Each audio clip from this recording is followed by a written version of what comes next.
नमस्कार. जनता दरबारामध्ये आपणा सर्वांचं हार्दिक स्वागत. निरनिराळ्या सकारात्मक प्रयत्नांची माहिती आपण आपल्या जनता दरबारमधून करून घेत आहोत आणि त्याचा उत्तम प्रतिसाद आम्हाला मिळते. म्हणजे असं बघा ना, मागच्या भागामध्ये आपण औष्णिक विद्युत निर्मिती नेमकी कशी केली जाते ह्याची संपूर्ण माहिती घेतली.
आणि त्या एपिसोड विषयी आम्हाला इतक्या भरभरून प्रतिक्रिया आलेल्या आहेत, त्याबद्दल सर्वांना अनेकानेक धन्यवाद.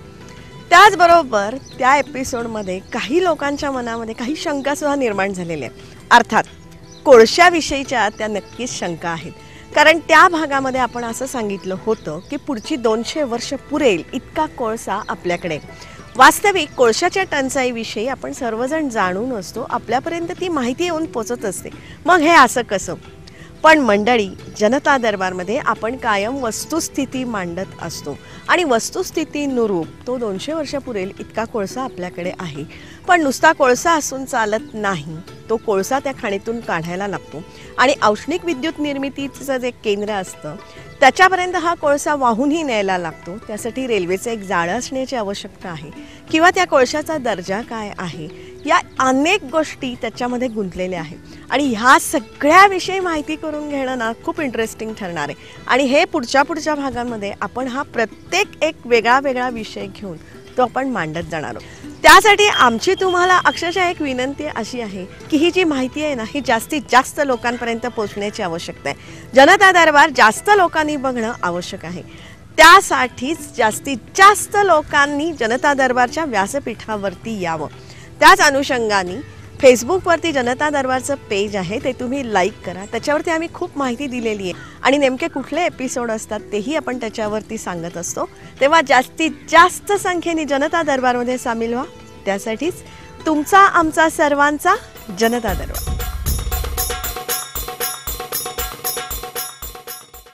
जनता दरबारमधला आपला आजचा विषयही खूप चांगला आहे, तुम्हाला सगळ्यांना आवडेल असाच आहे, अतिशय इंटरेस्टिंग असाच हा आपला आजचा विषय आहे.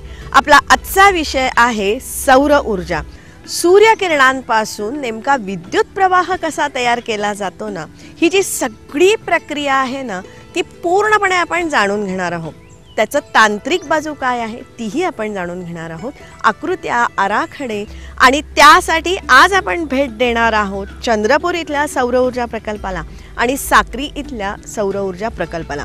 आपल्या राज्यामध्ये हे 2 सौर ऊर्जेवरचे प्रकल्प आहेत आणि त्यातही चंद्रपूर इथला जो प्रकल्प आहे तो राज्यातला पहिला असा प्रकल्प आहे की जो सौर ऊर्जेवरती आहे आणि जो ग्रीड कनेक्टेड आहे.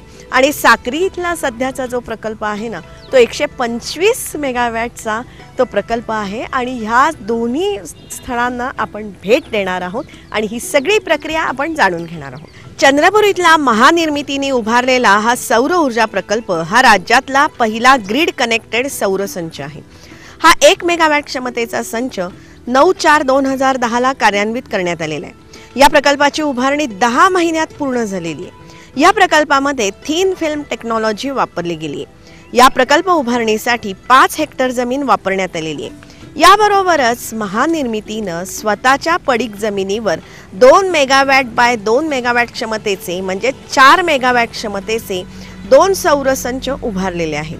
पहिला 2 मेगावॅट क्षमतेचा संच थिन फिल्म टेक्नॉलॉजीवर आहे, जो 2012ला कार्यान्वित झालेला आहे.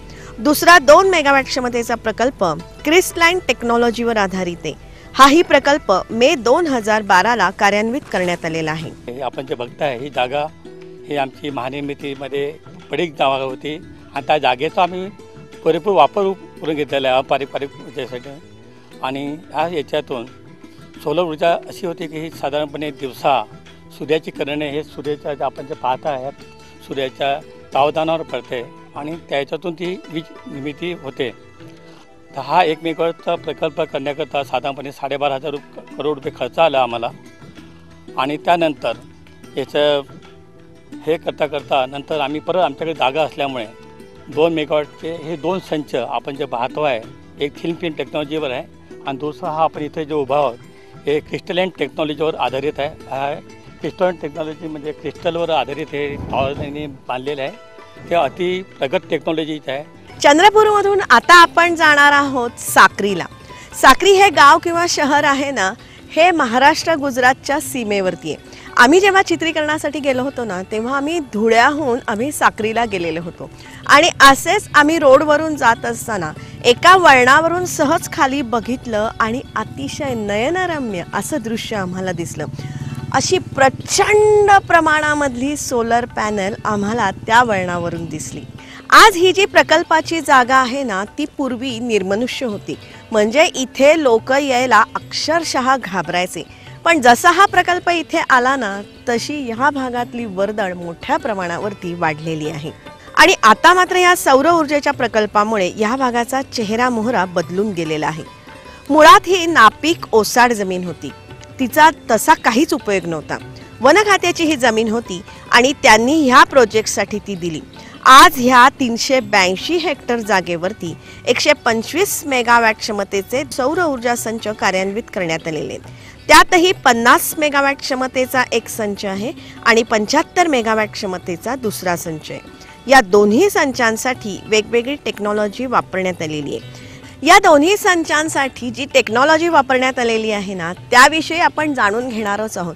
पण तत्पूर्वी सूर्यकिरणांपासून विद्युत निर्मिती नेमकी कशी केली जाते ना, तेही आपण जाणून घेऊया. सूर्यकिरणांमधली उष्णता शोषून घेण्यासाठी सौर तावदानं लावली जातात. या तावदानांच्या वर खाली काच असते आणि मध्यभागी पॉवर जनरेटिंग सरफेस किंवा ऊर्जा तयार करणारा पृष्ठभाग असतो, जो सिलिकॉनचा असतो. सूर्याची किरणं ह्या तावदानावर पडतात. ही तावदानं सूर्यकिरणांपासून फोटॉनच्या स्वरूपात ऊर्जा घेतात. हे फोटॉन सौर वीज घटातील इलेक्ट्रॉनमध्ये हालचाल निर्माण करतात आणि त्यामुळे विद्युत प्रवाह तयार होतो आणि DC वीज तयार होते. आता ही वीज त्या मॉड्यूलमधल्या सेलमध्ये जाते. अशा प्रकारचे हे जे मॉड्यूल असतात ना, ते एका विशिष्ट सिरीजमध्ये आणि पॅरलल जोडलेले असतात. या प्रत्येक मॉड्यूलमधली वीज कनेक्टरद्वारा एकत्र केली जाते आणि मग ही DC वीज सिस्टीम मॉनिटरिंग बॉक्समध्ये म्हणजेच SMB मध्ये एकत्र होते. इथे इन्व्हर्टर जोडलेले असतात, ज्यामध्ये DC पॉवरचं AC पॉवरमध्ये रूपांतर होतं. तिथे त्याचं व्होल्टेज असतं 330 ते 340. आता ह्या इन्व्हर्टरच्या आउटपुट एंडला ट्रान्सफॉर्मर जोडलेले असतात.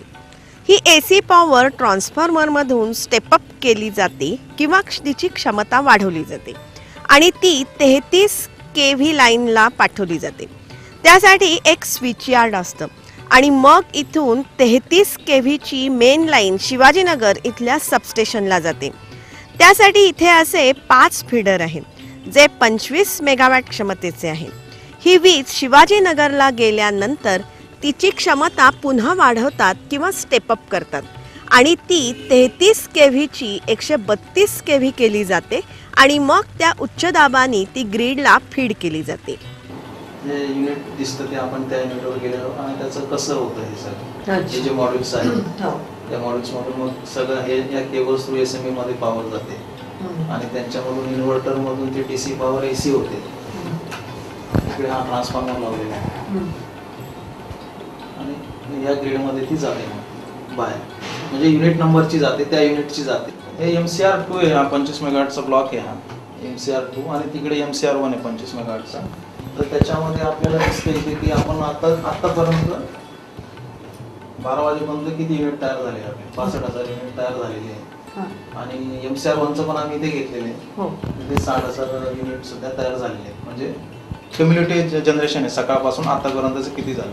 आम्हाला रोज संध्याकाळी जनरेशन थांबल्यानंतर कळते की आपलं जनरेशन किती झाले.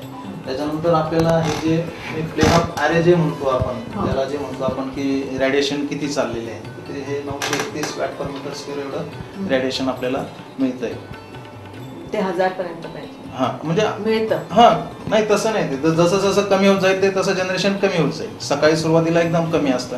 आता हा पीक पिरियड आहे समजा आपला 11:30 ते 1:30-2 पर्यंतच. त्याच्यामध्ये आपल्याला हे चांगलं मिळतं सध्या रेडिएशन. त्याच्यानंतर टोटल जनरेशन आपलं किती चाललेलं आहे सध्या. आता हे 40 मेगाहर्ट दिसतंय. 50 मेगाहर्टचं आपलं युनिट आहे त्याच्यामध्ये 40 मेगाहर्ट आपल्याला दिसतंय. MCR1चं 19 मेगाहर्ट आहे, MCR2चं 20 मेगाहर्ट पर्यंत. त्याच्यानंतर मग आपण जे वेदर मॉनिटरिंग स्टेशन लावलेले आहेत आपण बाहेर त्याचे डिटेल्स दाखवते. विंडचं डायरेक्शन किती, विंड स्पीड किती आहे, ॲम्बिएंट टेम्परेचर आता 32 दिसते, ह्युमिडिटी 33 आहे. हे सगळं मॉडेल टेम्परेचर आता 40 डिग्री दाखवत आहे. म्हणजे ह्याच्या टेम्परेचरपेक्षा मॉडेल टेम्परेचर जास्त आहे. त्याच्यानंतर या इथे रिंग 2 केलेले आहेत. इथे 8 युनिटचं मिळून एक रिंग केलेली इथे 8 आणि 8 16. तर त्या रिंगचे डिटेल्स दाखवते, व्होल्टेज करंट किती चाललेले आहे. त्याच्यानंतर इथे हे जे युनिट आहे ह्या MCR2चे त्यांचे हे इन्व्हर्टरचे स्टेटस दाखवतं. कुठला इन्व्हर्टर ऑन आहे का, जर ऑफ झाला तर लगेच इथे हुटर वाजतो. समजा एखाद्या इन्व्हर्टरला काही प्रॉब्लेम आला तर हुटर वाजतो इथे, स्लीप मोडमध्ये गेला तर दाखवतो. मग आपण पटकन जाऊन तिथे जाऊन आपल्याला अटेंड करता येतं. तसं या सौर ऊर्जेविषयी आपल्या मनामध्ये निरनिराळे प्रश्नही उभे राहू शकतात.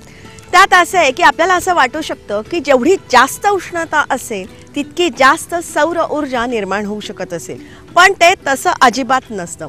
जेवढी उष्णता असते ना त्याबरोबरच त्या ठिकाणी वाहता वारा असेल तर मात्र ऊर्जा निर्मिती जास्त होऊ शकते.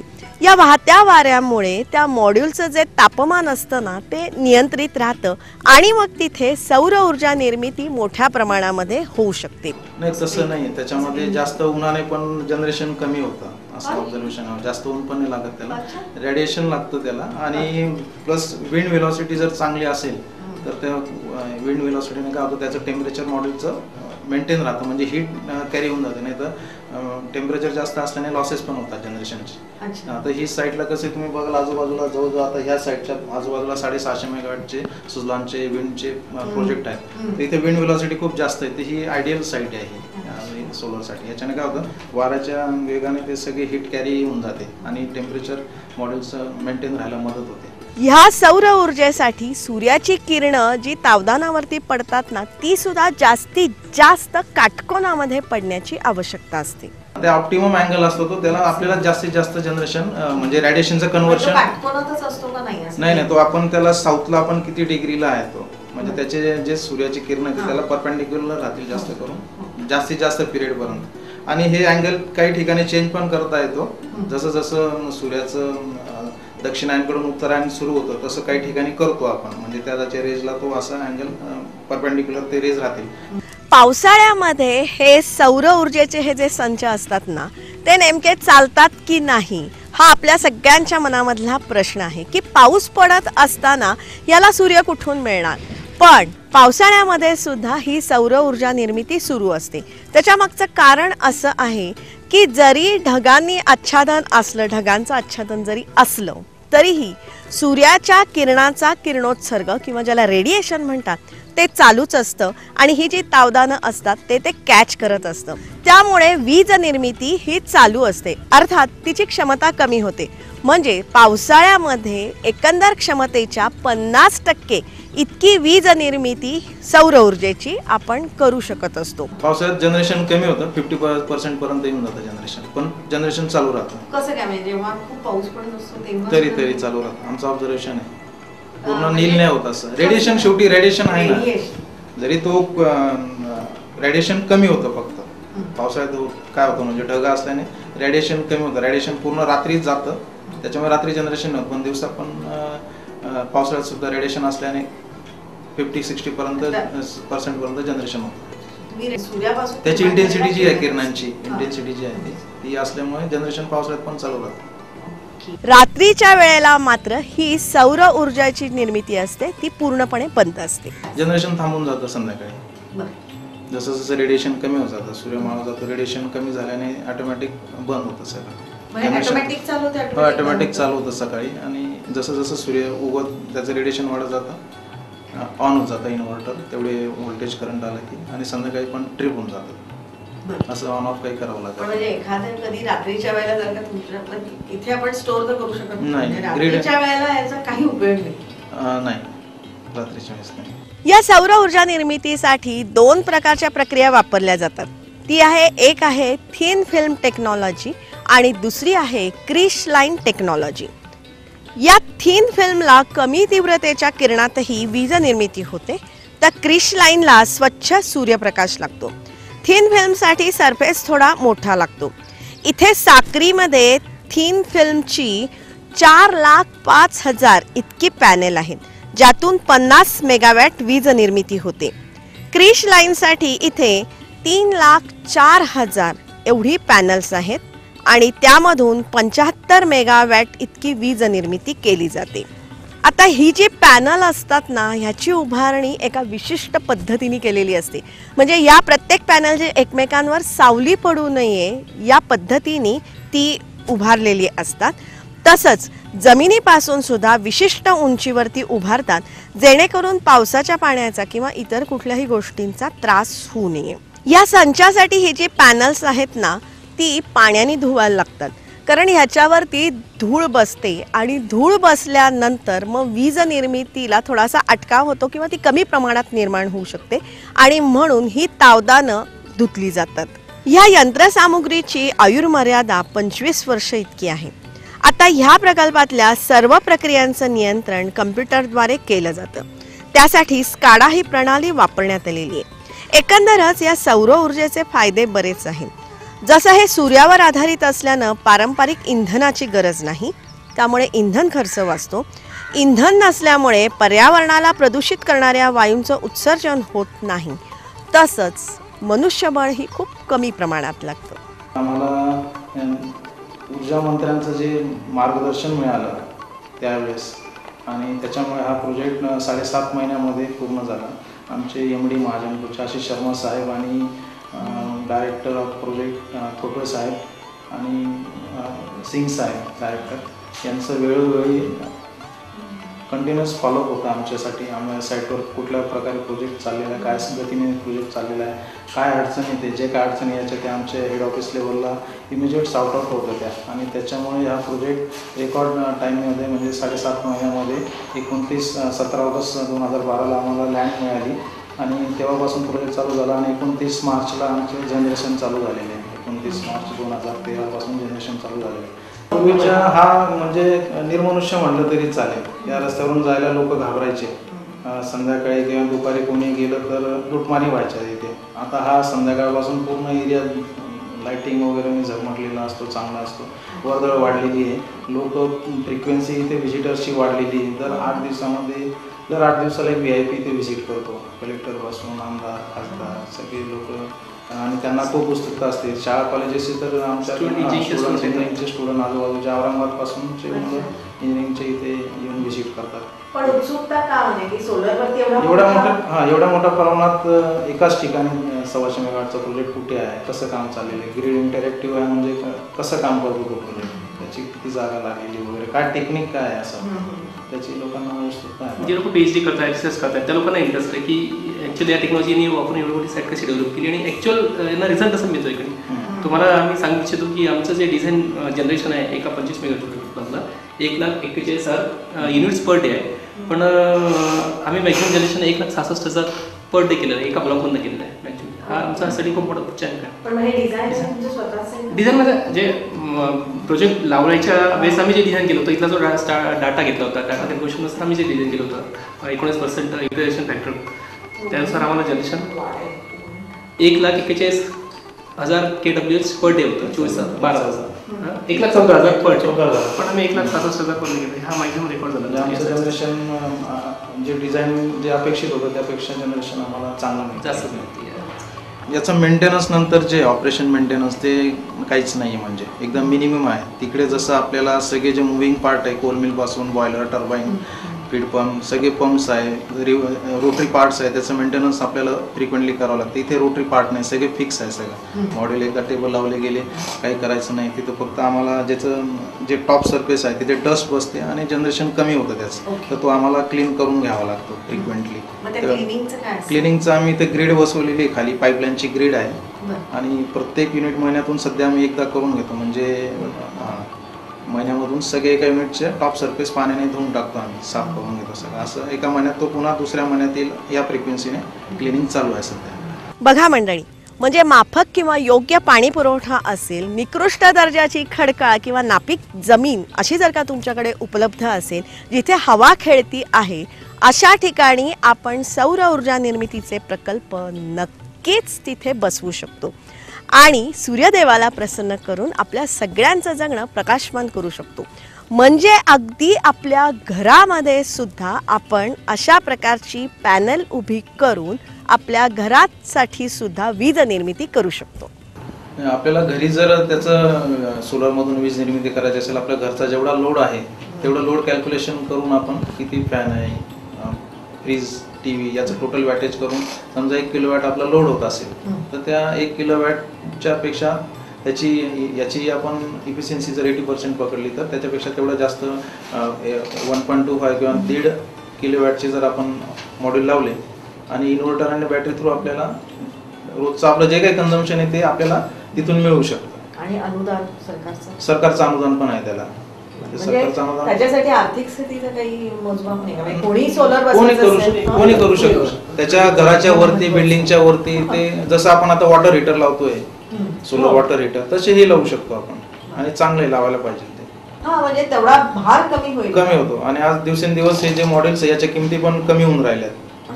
प्रोडक्शन वाढतंय त्यांचं, सगळीकडे सोलरचं डिमांड वाढल्यामुळे त्यांचं रेट कमी होऊन राहिले. तर ते म्हणजे काही दिवसात कॉमन मॅनच्या रिचमध्ये येऊन जाईल ते, की पॉसिबल आहे असं प्रत्येकाला. सौर ऊर्जा निर्मिती हा अतिशय चांगला प्रयत्न किंवा एक चांगला उपाय आहे. सध्या आपण जर का बघितलं ना, तर जगभरातले हे नैसर्गिक साधन संपत्तीचे साठे संपुष्टात यायला लागलेले आहेत आणि त्यातूनच आपण पुढच्या पिढ्यांसाठी काय ठेवणार हाही प्रश्न आपल्या सगळ्यांच्या मनात येऊ शकतो. त्यावर सौर ऊर्जा निर्मिती हा एक अतिशय उत्तम मार्ग आहे. अर्थात तो आपण सगळ्यांनी अंमलात आणणं आवश्यक आहे आणि त्यासाठी आपण आपल्या व्यक्तिगत पातळीवरती सुद्धा या सौर ऊर्जेची कास धरण्याची आवश्यकता आहे. त्याच अनुषंगाने आजचा हा भाग आपल्याला कसा वाटला ते तुम्ही जरूर आम्हाला कळवा. त्यासाठी janatadarbар@yahoo.in ह्या आमच्या ईमेल ID वरती तुमच्या सूचना असतील, विचार असतील, मनोगत असतील, प्रतिक्रिया असतील, लवकरात लवकर तुम्ही आमच्यापर्यंत पोचवा. किंवा जनता दरबारचं फेसबुकवरती एक स्वतंत्र पेज आहे, ते तुम्ही लाईक करा. या पेजवरती आम्ही खूप सारी माहिती दिलेली आहे. तुमच्याकडे काही माहिती असेल तर तीही तुम्ही लवकरात लवकर आमच्यापर्यंत पोचवा. या पेजवरती आम्ही आमचा संपर्क पत्ता किंवा फोन नंबर सुद्धा दिलेला आहे. या सगळ्या प्रयोगांची माहिती देणारं एक सचित्र पुस्तक आम्ही तयार करत आहोत. त्याविषयीची माहिती या पेजवरती तुम्ही जाणून घ्या. लक्षात ठेवा, चांगल्यातून नेहमी चांगलंच घडतं या विचाराने प्रेरित झालेला हा आपल्या सगळ्यांचा जनता दरबार. त्यासाठी दर सोमवारी संध्याकाळी 7:30 वाजता सह्याद्री वाहिनीवरून जनता दरबारमध्ये आपण भेटतच असतो. दर शुक्रवारी सकाळी 8 वाजता पुनःप्रक्षेपणामधून सह्याद्री वाहिनीवरून जनता दरबारमध्ये आपण भेटतच असतो. जास्तीत जास्त संख्येने जनता दरबारमधली ही माहिती जास्तीत जास्त लोकांपर्यंत पोहोचण्याची आवश्यकता आहे. त्यासाठी जनता दरबारमध्ये जास्तीत जास्त संख्येने आपण सामील व्हावं. त्यासाठीच तुमचा आमचा सर्वांचा जनता दरबार.